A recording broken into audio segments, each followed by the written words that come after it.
परमात्मा की भक्ति में रुचि नहीं रही। अब तो भक्ति और आस्था अंतिम सांस गिने थी। कुछ ही वर्षों के बाद इस पृथ्वी पर कोई परमात्मा कहने वाला व्यक्ति नहीं रहा। इन नकली संतों ने, इन नकली पंथों ने और यथार्थ भक्ति ना मिलने से मानव को कोई लाभ हुआ नहीं। परमात्मा के लिए भटक रहे हैं, अंत में उनका कुछ वहाँ से राहत मिल नहीं रही, तो सभी ने दूसरा तरीका अपना लिया। लगभग टेंशन परमात्मा से दूर होती है जब कर्म संस्कार बुरा खत्म हो जाएगा। टेंशन खत्म होगी, चाहे किसी प्रकार की है, रोग की है या अन्य कोई और कहानी है, कोई कारण है या कर्ज है, तो जब तक वो परमात्मा मिलेगा नहीं तो वो कर्म नहीं कटे। समर्थ भगवान नहीं मिलेगा तो कर्म नहीं कटेगा, पाप कर्म कटेगा नहीं, और पाप कर्म कटेगा नहीं तो टेंशन समाप्त नहीं हो सकती।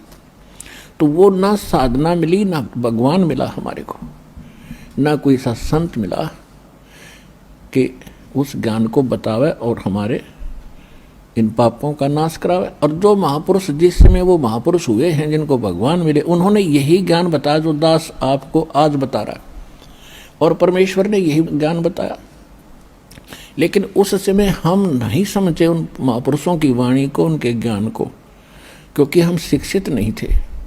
परमात्मा आपको शिक्षित करना नहीं चाहता था। सतयुग से लेकर और कलयुग के 50 वर्ष से पहले तक आज से कोई शिक्षित नहीं था, क्योंकि इस शिक्षा ने हमें अभिमानी और बेईमान बना दिया। हम अपनी टेंशन समाप्त करने के लिए जो भगवान से राहत मिली नहीं, तो हमने, किसी ने तो शराब पीनी शुरू कर दी, किसी ने धनी बनने के लिए रिश्वत लेनी शुरू कर दी, ये दूना पाप इकट्ठा कर लिया। तो जिस कारण से परमात्मा ने आपको शिक्षित बनाना पड़ा, क्योंकि इसके अतिरिक्त कोई विकल्प नहीं था आप तक अपना संदेश भगवान पहुंचा सके। ऐसी विज्ञान मालिक ने दी है ना, ये मनुष्य यही था 43,20,000 वर्ष है 4 युगों में, और 3 युग डालिए, लगभग 40 लाख 39 लाख वर्ष जा चुके एक चतुर्युगी के। तो अभी तक हम शिक्षित नहीं हुए, क्योंकि परमात्मा नहीं बनाना चाहता था आपको बेईमान, अहंकारी, अभिमानी। और ना उससे पहले कोई इसी विज्ञान बना सका जो आज बन रहे हैं। कंप्यूटर हैं, इंटरनेट सिस्टम बना दिया, मोबाइल बनवा दिए अपने बच्चों के लिए। अब ये 10 वर्ष से उरे उरे ढूंढा ठाया परमात्मा ने।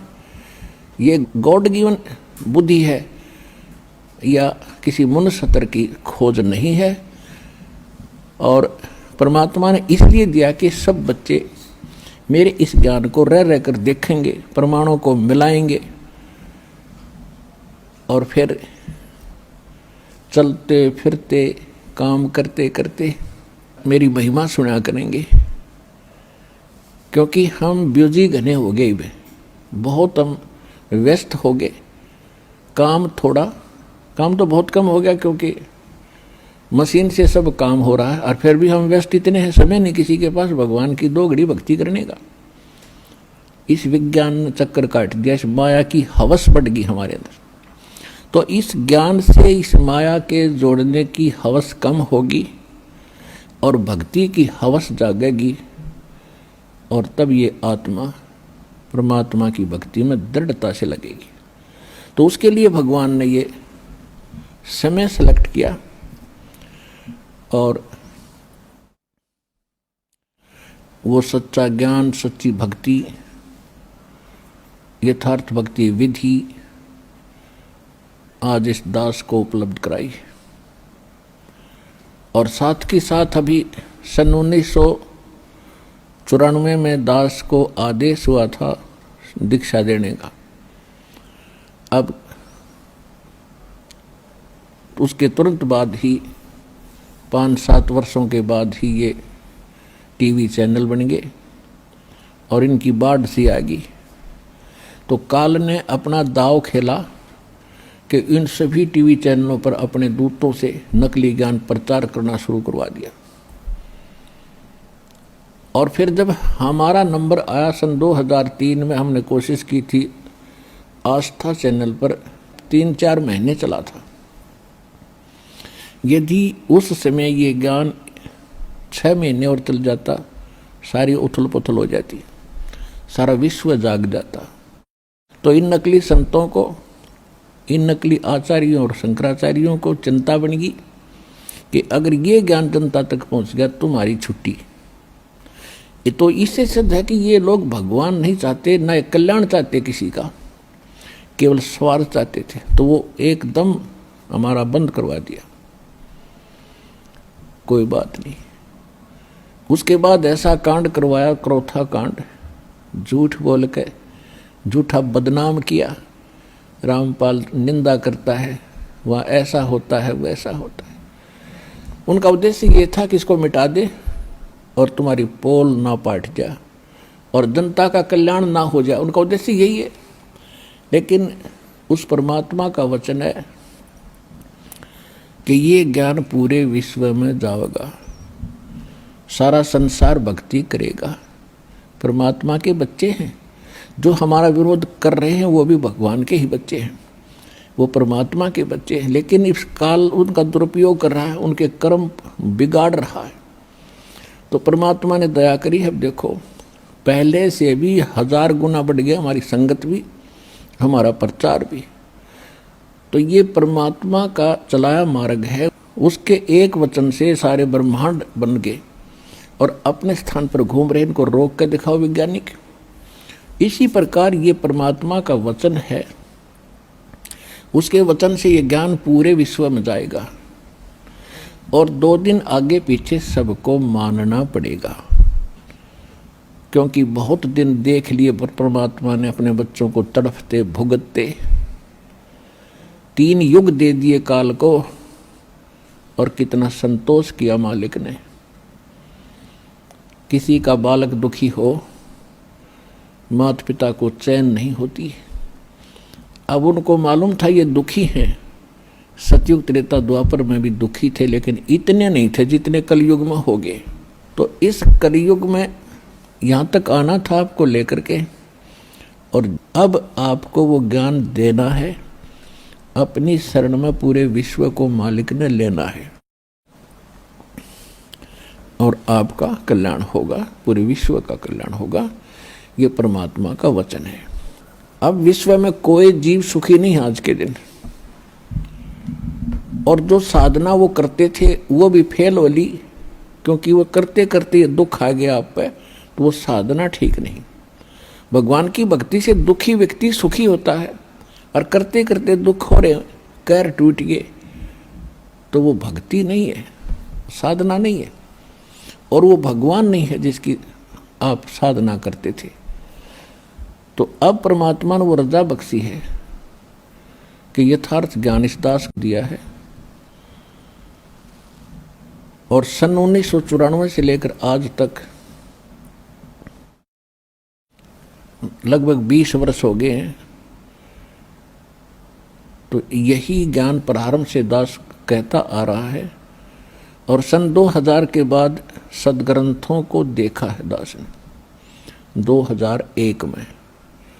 तो उस समय सदग्रंथों में देखा तो जो ज्ञान पहले दास बताता आ रहा था और जो मंत्र नाम पहले से दे रहा था, वो इन सदग्रंथों में जो के तो मिले।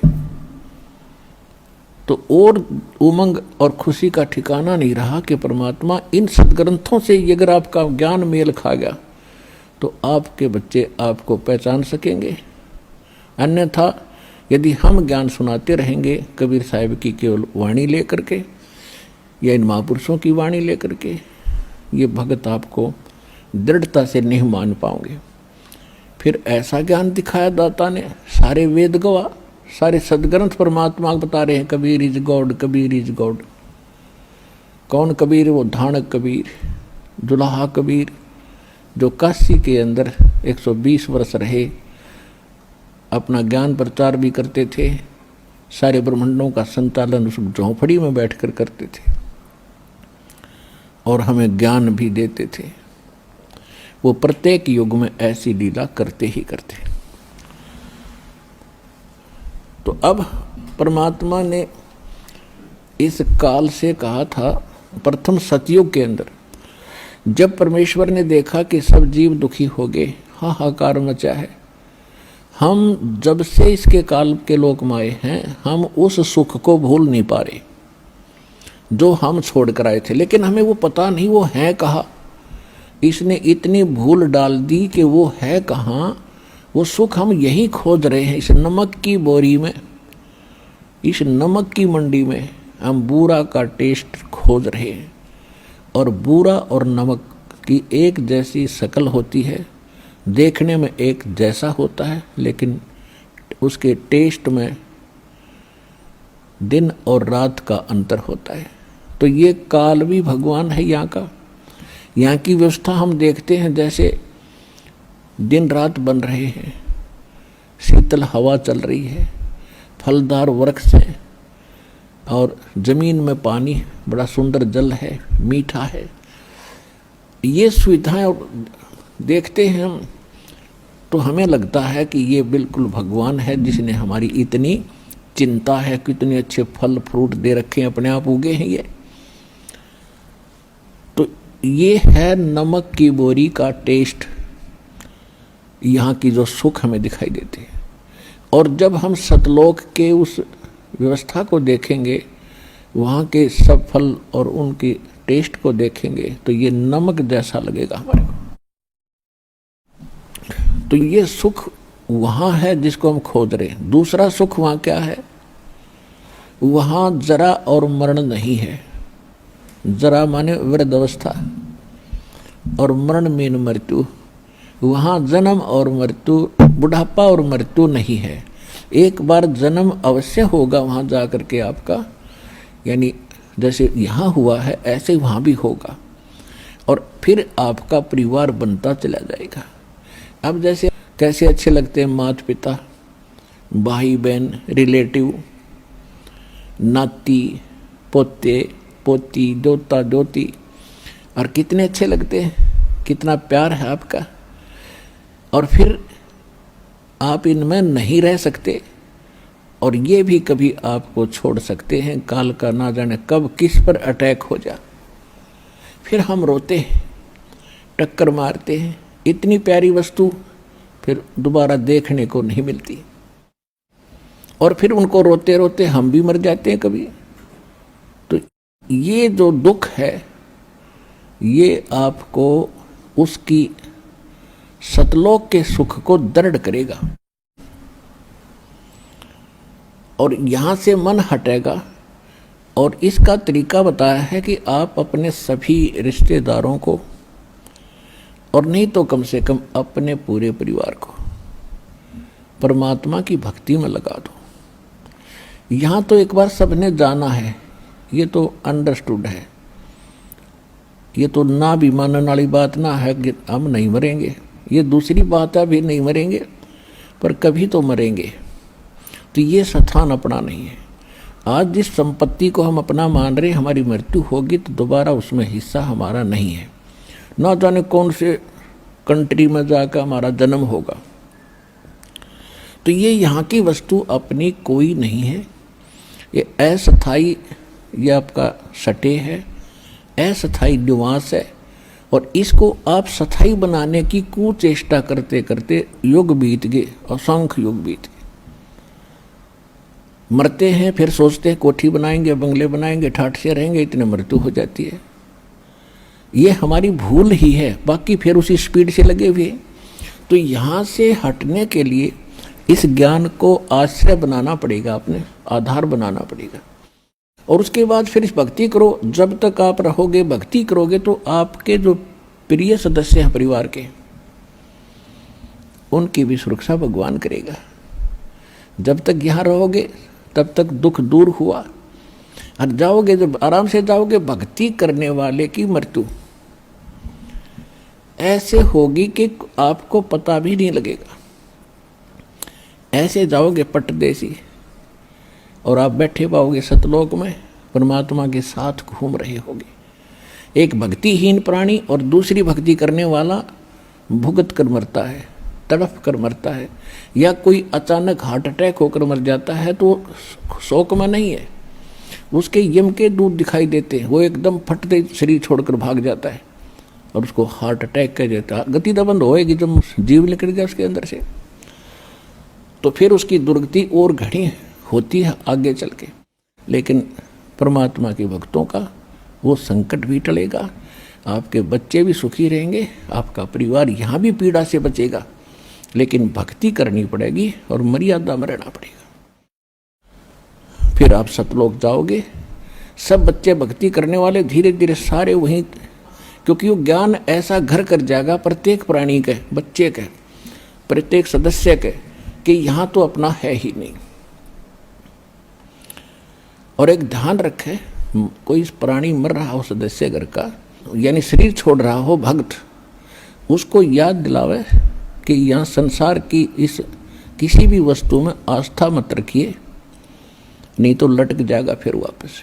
गुरुजी ने जो ज्ञान बताया है वहाँ सतलोक है, वहाँ सुरती लगा, आप भी चलो और हम भी आ रहे हैं, फिर हम कौन से सदा रहेंगे। तो उस समय उसका यहाँ से मन हटावे। अब पहले क्या करते थे, जब वो मरने लगता उसे पूछते तुझे कौन याद आता है, वो कभी कहता मुझे फलाना पोता याद आता, उसके दर्शन करा दो फिर मरूंगा। वो पोता ने बुला लेते हैं, फिर वो मर जाता है। यानी वो आस्था फिर वहीं रहेगी, वापस वहीं आकर उस पोते का मनमाना भैंस बन कर खड़ा हो जा, या कुत्ता बनकर गली में आकर बैठ जाएगा उस पोते के, और पोता मारेगा सिर में लठ फिर। तो ये बात आपने याद रखनी पड़ेगी। ठीक है, जब तक आपका संस्कार है प्यार से रहो, और इनको भी भगवान के बच्चे जानकर उनकी सेवा करो, अच्छा मार्गदर्शन करो, प्यार से रखो, बुराइयों से बचाओ और भक्ति पर लगाओ। ये आपका परम कर्तव्य बनता है। अब जो प्रसंग चल रहा है कि काल भगवान ने परमात्मा से एक वचन लिया था। परमात्मा ने जब देखा कि यहाँ जीव गणे दुखी हो गए, किसी की टांग कट रही है, किसी की माँ मर गई, किसी का पिता मर गया, कोई किसी कष्ट से दुखी है, कोई किसी कष्ट से दुखी है, कोई गधा बन गया, कोई कुत्ता बना दिया। ये परमात्मा को आपकी जो पुकार वहाँ मालिक के चरणों में पहुंची, हाहाकार मची। अब जैसे हम भी बेसिक श्री विष्णु जी के पुजारी था ये दास, श्री कृष्ण राम का और हनुमान जी का, और फिर भी लास्ट में न्यू कहा करते, कोई आपत्ति आ जाती, हे सच्चे भगवान, हे सच्चे मालिक। यानी इनसे हटकर वृत्ति कहीं और जाती थी सच्चे मालिक पर। हम उसको अब पता चला ये सत साहिब जिसे कहते हैं यही है वो सच्चा मालिक, यानी रियल गॉड, वास्तव में परमात्मा। अब पता चला वो सच्चा मालिक कौन है, और वही सब दुख निवारण करने वाला है। तो उस सच्चे मालिक ने हमारी पुकार सुनी। तो परमात्मा प्रथम बार जब इस काल की सृष्टि में आए, तब इस काल भगवान ने परमात्मा से विवाद किया था, क्योंकि परमेश्वर अपने पुत्र जोगजीत के रूप में थे। तो उसने, काल ने ये सोचा कि ये जोगजीत आया है तो परमात्मा का कोई संदेश लाया होगा। ये यहाँ का जो भगवान है परमेश्वर से बहुत डरता है, कबीर भगवान से, उस सच्चे मालिक से। जैसे गरीबदास साहिब जी ने अपनी वाणी में कहा है कि काल डरे करतार से, जय जय जय जगदीश, और जोरा जोड़ी झाड़ता पग रद डारे शीस। तो ये उस परमात्मा से बहुत डरता है। अब उसको ये पता लगा कि जोगजीत मेरे लोक में आया है तो कोई बात विशेष है। तो उसने पहले कारण पूछा कि जोगजीत, आपने मुझे वहां से निकाला था, आप सृष्टि रचना में पढ़ते हो, परमात्मा ने जोगजीत के रूप में आकर इसको वहां से 21 ब्रह्मांड सहित अपने सतलोक से निष्कासित किया था। तो इस कारण से उसने इस बात से दुख हुआ कि तू मेरे लोक में क्यों आया, जब तूने अपने लोक से हमें भगा दिया था अब तू मेरे लोक में कैसे आया? ये तो मैंने तप करके ले रखा, तेरा इसमें कोई रोल नहीं। इस चीज से बहुत दुखी हुआ वो। कौन? काल। फिर उसने सोचा कि ये कोई संदेश लाया होगा, पहले वो पूछ लेता हूं, फिर इसके साथ मैं युद्ध करूंगा, इसको पीटूंगा। तो परमात्मा जोगजीत रूप में खड़े थे, उन्होंने कहा कि सुन ले काल, परमात्मा का संदेश सुन ले तू। आपने ऐसा जुल्म कर दिया है, परमात्मा की आत्माओं का क्या हाल कर रखा है, हाहाकार मचा रखी, समय पर इनको टूक नहीं, और कैसी इनकी स्थिति कर रखी है, ना कोई इनकी सुरक्षा है, कोई किसी की माता मर गई, किसी का पिता मर रहा है, कोई पशु बना दिया, कोई कुत्ता बना रखा। ये हालत भगवान से देखी नहीं गई, इसलिए मैं आया हूँ और सुन ले उसका संदेश। मैं नीचे जाऊँगा सारे ब्रह्मांडों के अंदर और तेरी पोल खोल लूँगा, तेरा पर्दा फाश करूँगा। तू भगवान नहीं है, ये काल है, ये तुम्हें खाने के लिए यहाँ रोके हुए हैं, और सारी तेरी कहानी बताऊँगा, परमात्मा की सच्ची कथा सुनाकर, सृष्टि रचना सुनाकर के उनको दृढ़ता फैलाऊँगा, और सच्चा नाम मेरे पास है, परमात्मा ने दिया है, वो नाम सुनाऊँगा। उसके भक्ति करके वो सीधे वापस वहाँ चले जाएंगे जहाँ से वो आए थे। अब इस बात को सुन के उस ज्योति निरंजन काल के को बड़ा दुख हुआ और इतना गुस्सा आ गया कि इस जोगजीत ने अभी खत्म कर दूं, नहीं हो तो मेरा नाश करेगा, उजाड़ देगा मेरे को। यदि नीचे के प्राणियों को परमात्मा का ज्ञान हो गया ये सब भाग जाएंगे और तू यहाँ अकेला रह जाएगा और तेरा बाग उजड़ जाएगा, तेरी खेती खत्म हो जाएगी। ये तो हमने खेती बना के पाल रहा है, सत्कर मान लियो आपको। ये कोई दास की अपनी मन गढ़ंत कहानी नहीं है, ये गॉड गिवन स्पिरिचुअल नॉलेज है। खुद परमात्मा ने आके बताया है कि तुम यहाँ जन्म मृत्यु में क्यों दुखी हो, कि इसको 1 लाख मानव शरीरधारी प्राणी नथ खाने पड़ते हैं, और जिस कारण से यो आपको यहाँ पाले हुए हैं, जैसे कसाई बकरे पालता है। पुण्यात्माओं, जिस दिन आपका यह भांग उतर जाएगी ना, इस यहाँ का नशा उतर जाएगा इस काल का, ये झूठे व्यवस्थाओं को आप देख करके भूले फिरते हो, कोई मंत्री बन गया, कोई महामंत्री बन गया और भटक रहे हैं, सारा दिन इस खिलौनों से खेल कर जीवन नाश कर जाते। आज तो महामंत्री बन गया, प्रधानमंत्री बन गया, सारी पृथ्वी का पति बन गया, अगले जन्म में क्या होगा? गधा बनेगा, वह कहाँ जाएगी त्रिप्रभुता। तो परमात्मा ने अपने बच्चों का अगला दुख दिखाई दे है, और हमें ज्ञान हो गया, हमें भी इनका अगला नेक्स्ट कदम दिखाई देता है, कुएं में गिरेंगे जाते ही। तो हम चाहते हैं इनको, इनके हाथ पकड़ लें, कुएं में ना गिरने दें, इनको सत भक्ति और सत्ज्ञान बता के यथार्थ भक्ति और यथार्थ कमाई या भक्ति की इधर रुचि पैदा करें। ये हमारा कर्तव्य बन गया भगवान के आदेशानुसार। तो इस काल ने आपको ऐसे पाल रखा जैसे कसाई बकरे पालता है।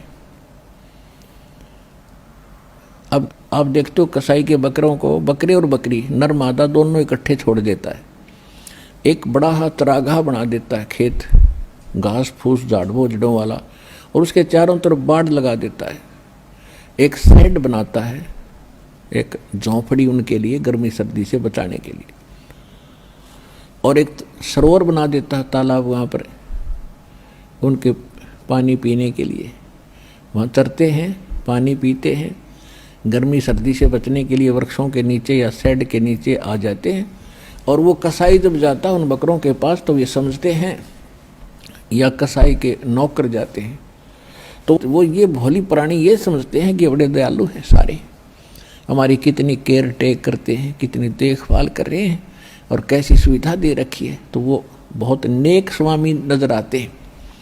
लेकिन जब उसको जरूरत पड़ती है कसाई को, वो निकलवा लेता है, 10 चाहिए 20 चाहिए उनमें तो, उसमें ना देखता किसी का बेटा आ रहा है, किसी की माँ आ गई है, या पूरा परिवार ही क्यों ना आ गया हो, बेशक आ जाओ। कसाई किसे कहते हैं? तो पुण्यात्माओं, जब कभी कभी वो कसाई या उसके नौकर जब उन बकरों में जाते हैं, बकरियों में, तो वो उनको अच्छा आदमी समझ कर उनसे प्यार करते हैं, उनकी तरफ भाग कर जाते हैं, उनसे प्यार करते हैं, ऊपर को पैर उठा के सीने से लगाना चाहते हैं और उसके हाथ को चाटते हैं। वो देख रहा है ऐसे हाथ लगा के, वो कसाई देख रहा है कि किसमें कितना मांस हो गया, कौनसे में कितना है, पहला किसकी टिकट काटूं। और वो चाटते हैं, स्वामी अच्छा मालिक मानकर उसे प्यार देते हैं। तो परमात्मा बताते हैं कि आप इन सुविधाओं को देखकर ये मान बैठे हो कि भगवान बड़ा दयालु है, और फिर कर के कर तोल देता है। किसी का परिवार नष्ट हो गया, कितना महामारी आ गई, कितना फ्लड आ गया, कहीं रोग से, कहीं दुर्घटना से हाहाकार मची है, या अन्य किसी बीमारी से, तो उस समय आपकी बुद्धि इतना काम नहीं करती, वो बिजली क्यों गिर गई इस परिवार पे। हम सोचते हम नहीं मरेंगे, हम ठीक ठाक हैं। उस दुर्घटना से पहले वो भी ठीक ठाक मान रहे थे। तो यह भूल मिटेगी इस सत्संग से, क्योंकि ये सत्संग है और भगवान का दिया हुआ बताया हुआ ज्ञान है, 100% सत्य है। हम व्यवस्था दूसरी में घने दिनों से रचे हुए हैं, तो हमारा देर से बुद्धि में स्वीकार्य होती है कि ये ऐसे कैसे होगा, ये कैसे खाता है, शरीर तो यहाँ रह जाता है। जैसे आपने बादाम देखे होंगे, बादाम ऊपर का कवर खाने का नहीं होता, अंदर गिरी होती है। इसी प्रकार ये बॉडी जो ऊपर की है, ये तो अंदर गिरी बनाने के लिए कवर है, यानी सूक्ष्म शरीर है इसके अंदर। उसके अंदर हम सारे जीवन में जो खाते हैं, पीते हैं और जो भी व्यसन करते हैं, उन सब का अंश उस सूक्ष्म शरीर में लिप्त हो जाता है। शेष तो बॉडी इस स्थूल शरीर के पालन पोषण में लग जाता है और कुछ उसके अंदर समा जाता है। जैसे आप देखते हो ओका, बीड़ी और शराब, ये बुक्की और ये अफीम, ये खान की चीज़ है और सबसे ज़्यादा सबके घर में पहुंच गई है। कलयुग में शायद ही कोई व्यक्ति बचा हो, व्यक्ति बचा है तो घर नहीं बचा है। तो ये क्यों खा रहे हैं? क्योंकि ये मन है, इसने अपना एजेंट छोड़ रखा है, काल का दूत है ये दूसरा रूप काल का समझो। और ये चाहता है कि ज़्यादा टेस्ट ये खाए, हुक्का पाड़े, तम्बाकू पीवे, खावे, इसका उतना ही अंश उसमें जाएगा सूक्ष्म शरीर में। और फिर उनको भून कर एक तपतशिला बहुत बड़ी तई सी है पत्थर की, उस पर डाल देता है 1 लाख प्राणियों को, सूक्ष्म शरीर को। ये स्थूल शरीर यहाँ रह जाता है। इसके हम अंतिम संस्कार में लगे रहते हैं, कभी इसका पिंड भरवाते हैं, कभी गंगा में डलवाते हैं, कभी 13वीं करते हैं, और वो तपस्या वो नजारा होता है। तो फिर उसमें से जो गंध निकलता है, उन सूक्ष्म शरीर को भून कर, जीव मरता नहीं सूक्ष्म शरीर में, लेकिन दुख घना होता है, उसको ये काल खाता है, जिस कारण से आपको यहां ये पाले बैठा, रोके बैठे।